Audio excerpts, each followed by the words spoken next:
I think the plants are growing really tall now, and we've been really working hard to get the garden in good shape, and it's really improved, and it's really healthy, and they've been growing a lot since we had the garden, and it's really big.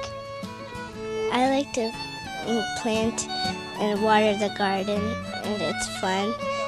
I like the surprise that comes. I just really like the garden. It's fun.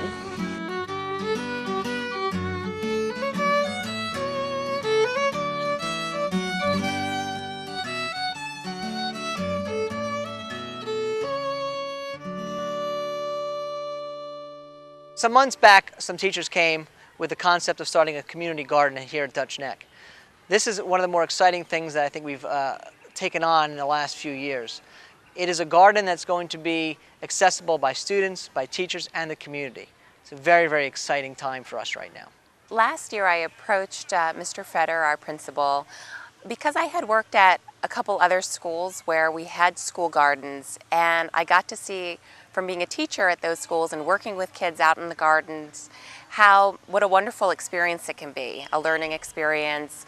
The children had fun and learned a lot out there, and as being a teacher out there, it was just a very stimulating, exciting environment. When I first heard that we were going to get a garden at Dutch Neck School, I was very excited about that because I'm an avid gardener. And I just felt a little jealous, though, because not having a classroom of my own, I wondered, now how could a special area teacher get involved in gardening and still be able to contribute to the greater good of the garden? The garden for me here at Dutch Neck has been just a wonderful experience, and it's really funny because when I first started the project, I wasn't a gardener at all. I never really did any gardening in my life. So at a faculty meeting, I spoke a little bit about the idea of what is a school garden, why I thought we should have one, and there was just resounding support among faculty that this is something that we should try here.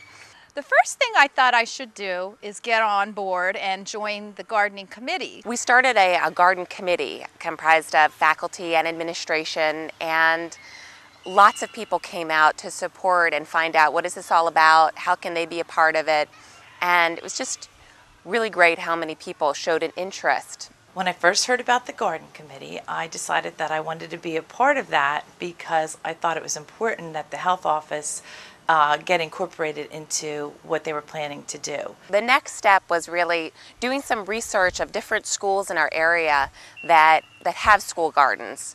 Riverside School in Princeton has a wonderful one that they've been creating and growing since 2001. Princeton Montessori School has one. Lawrenceville Elementary School has one. So we really use the people at these schools as our guide as we were developing the idea for our garden here.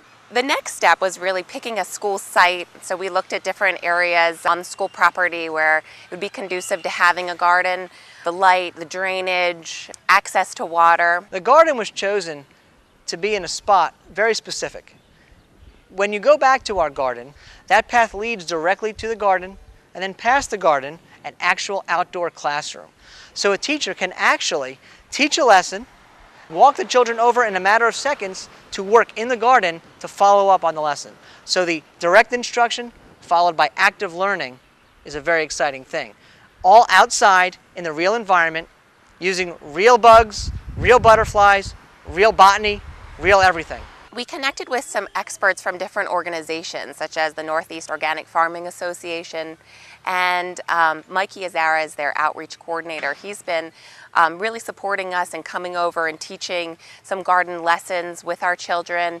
Good morning, everybody. Good morning, Mr. Mikey. I'm actually an employee of NOFA, New Jersey, the Northeast Organic Farming Association, and school gardens are a program of ours that we're trying to replicate throughout New Jersey. We see it as a great way to instill healthy eating habits for our young people. Everybody's talking about obesity, what children are eating. The new thing in New Jersey as of 2006 was that they have, all schools have to have a nutrition policy, and our West Windsor district has a nutrition policy which is focused on the problem of curbing the obesity issue, which has become a big issue with our children. So I thought, okay, this would go along with what we're trying to do with health, as well as maybe be something fun to do. So the garden with the seeds, I started some seeds in the health office, but it didn't quite happen well for me because I don't have a lot of light coming in. But I thought it would be fun to do and let the kids, when they come in here, see that I was involved with that as well. We think that we have, one of the key solutions, and that very simply is getting kids familiar with all this stuff growing in the garden. We think that once they get used to what it is, they're very excited and, very interested in trying anything that we're growing in the garden. Have you guys seen corn growing before? Yes. So we want to add, it's a good time, we want to add the squash to the mix there.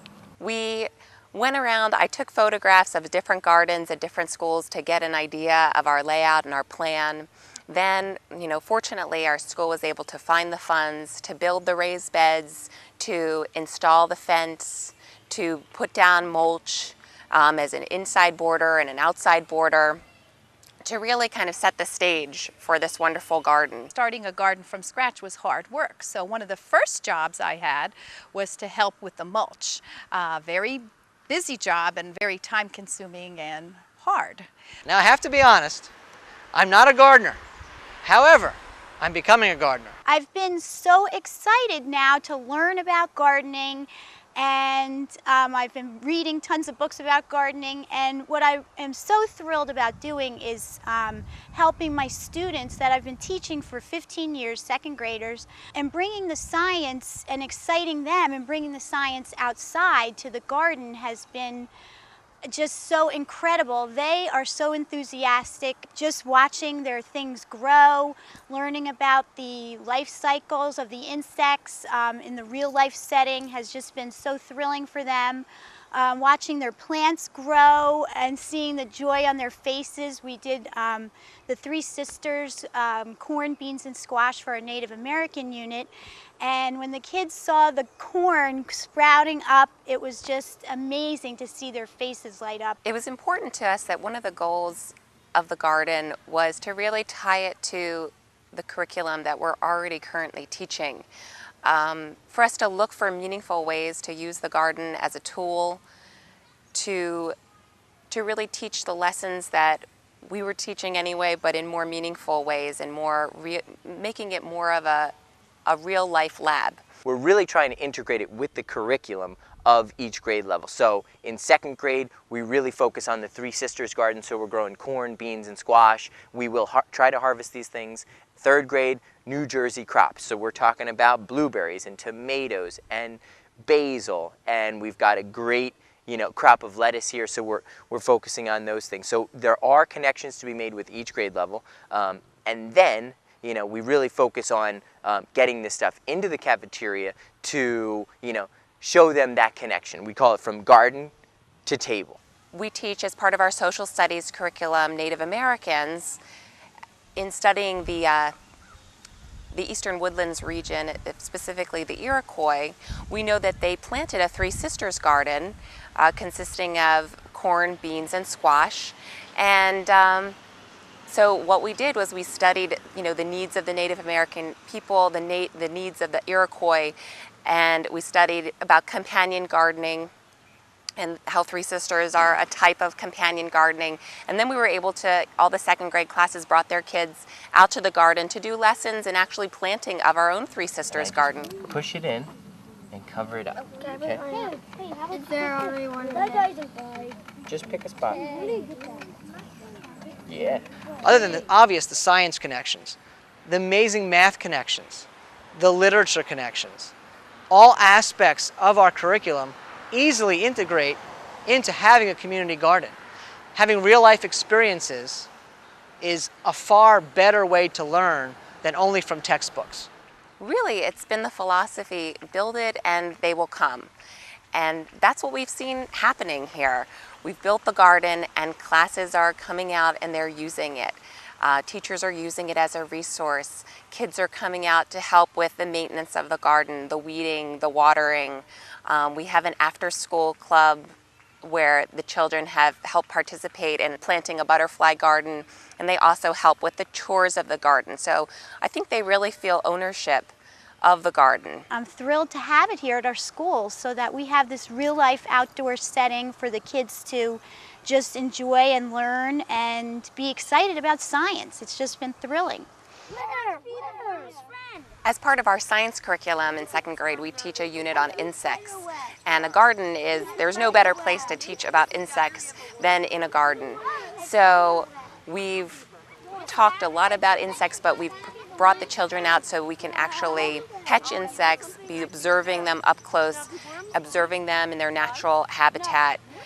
We have been planting a butterfly garden, planting different types of nectar plants for the butterflies, and also planting different types of host plants for the caterpillars, with the idea that if we plant the right plants for butterflies that live in our area, the butterflies will come to the garden and be attracted to it.